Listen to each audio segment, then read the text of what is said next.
You ask Tiger to solve. This deals with linear equations with one unknown. The final result is q equals -3/16. Let's solve it step by step. Simplify the expression.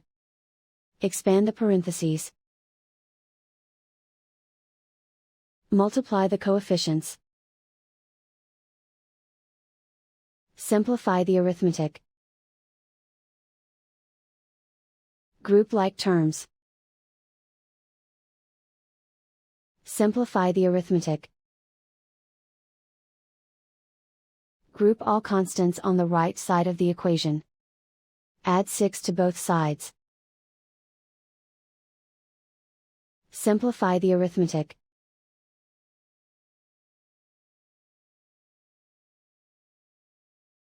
Isolate the q. Divide both sides by -32. Cancel out the negatives. Simplify the fraction. Move the negative sign from the denominator to the numerator.